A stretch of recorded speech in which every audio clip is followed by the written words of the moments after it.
Kulankun oo ahaa kulan ku hadalaya walbarashada guud ee dalka gaar ahaan reer Koonfur Galbeed waliba ku qabsoomay howlka wasaaradda walbarashada hidaha iyo tacliinta sare ee Koonfur Galbeed walina ku qaybgalay hay'ado ku taageero dhinaca walbarashada wasaaradda waxbarashada hidaha iyo tacliinta sare Koonfur Galbeed walina intiisa kulanku socday la kabadda shahada guud ee sanadlaha isaas oo kalena hay'adaha ku qaybgaleen iyo waliba guud ahaan sharaxna xaaladda dalka iyo guud ahaan walbarashada meeli amaraha meelaha ku shalkooy onka horeyntii waliba meelisay ku hadalay madaxa warshaynta istiraatiijiyada wasaaradda walbarashada hidaha iyo tacliinta sare Koonfur Galbeed iyo waan ciidan ku dheeratay kulanka geeka Sokooy oo ku dhigay howlka walbarashada ee magaalada Tanbeydhaba ugu qabsamay maanta oo taariikhda ay ku beegan tahay 3 bisha September 2021 ku beegan tahay maalinimo Khamiis ah waxa halkan ugu qabsamay oo Ilaahay noogu suurageliyay inaan ku qabsoono wasaaradda howlkeedii shirkii bilaha ahaa ee EAC meeting education sector coordination meeting kaasoo looga arinsada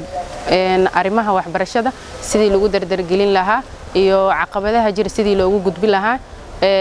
waxbarashadana ay tahay xuquuqda aasaasiga ee uu leeyahay muwaadinka South West State u dhashay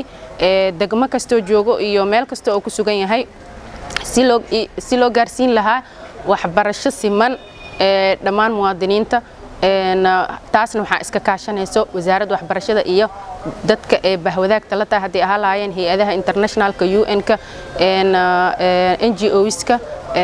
local NGOs-ka dhammaan bahda waxbarashada iska kaashanayaan si lagu dardargelin lahaa arimahaas maanta ajandayaasha aan ku jeexjeexnay kulanka waxa kamid ahaa in update guud laga bixiyo halka ay wax marayaan waxbarashada guud ahaaneed iyo warbixin guud aan ka bixinay kulamadii isagu imaanayeen dhammaan federaalka iyo steedyada federal member stateska dhan taasoo loogu arinsanayay in warbixin guud laga bixiyo labadii sano la soo dhaafay waxbarashadii waxyaabihii ka qabsoomay iyo sidii lagu dardargelin lahaa iyo qorshaha sanadka soo socdo sanadada soo socda 2022 iyo waxyaabaha muhiimka ah in lagu focuska lagu saaro iyo manhajka horumarintiisii iyo guud ahaan waxbarashada qaybahooda kala duwan ee BE-ga iyo education in emergency-ga iyo waxyaabihii la mid ah waxyaabaha ugu muhiimsan oo maanta aan dul istaagno waxa kamid ahaa arimaha special needs-ka si aan ugu helno xog buuxdo ama aan isaga kaashano anaga iyo hay'adaha wasaaradda mas'uuliyiinteeda waxay u istaageen in ay hirgeliyaan ama ay hormariyaan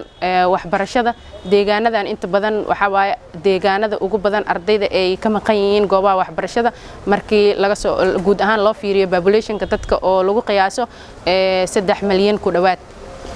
marka sidaa darteed waxaan rabnaa in aan kulamada badino si loo hormariyo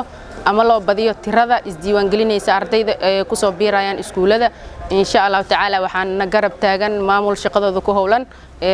dardargeliyana muhiimadooda ugu muhiimsan shaqadooda ugu muhiimsan ee tahay inay horumariyaan waxbarashada xukuumadda mas'uuliyiinta ku qaybgalay kulankan iyo suunan ku hadalay baahiyaha ka jira deegaanada Koonfur Galbeed gaar ahaan degmada Qasax Dheere magacay waa Ibrahim Maxamed Garoon ahna dhiyo degmada Qasax Dheere maanta waxa ka soo qayb galay shirka bilaha wasaaradda waxbarashada Koonfur Galbeed ee qabato oo la isku yeeray dhamaan hay'adaha ka shaqeeya waxbarashada ajandayalka laga hadlayo waxay ahaayeen maxaa la dhahay gurubyo la sameeyay oo clusterka oo ku shaqeyn doona iyo waxbarashada dadka naafada maxalli baahiyaha gaarka ah qabo marka wada hadal kadib dheer kadib wax priority la siiyay in kow laga maxaa la dhahay laga hadlo dadka baahiyaha gaarka qabo marka maxaa la dhahay hay'adaha waxay soo jeediyeen maxaa la dhahay suggestion badan oo ay kaga hadlayeen dadka baahiyaha gaarka qabo in loo sameeyo marka ka degmo ahaan aniga aan mathalay waxaan ka warbixiyay baahiyaha degmada aniga iyo hay'adaha kale oo maxaa la ka shaqeeyo iyadana way ka warhayeen degmada marka maxaa la dhahay baahiyaha guud ee degmada guud ahaan degmada waxa ka shaqeeya 12 dugsi population dhan 2,000 arday ay dhigato waxa kale oo jira dad kale barakacyaal cusub oo ka soo barakacay deegaanada u dhow degmada tiradooda gaarayso 5,000 oo guri marka waa qiyaasi karta 5,000 oo guri inta arday oo u baahan karta waxbarasho ay ciyaalka ay wataan marka baahiyahaas badan degmada way ka jiraan hay'adaha caalamiga iyo kuwa localka ah baahiyadaas oo u bandhignay insha Allah waxaan rajaynaynaa iyagana inay si degdeg ah ugu soo jawaabi doonaan.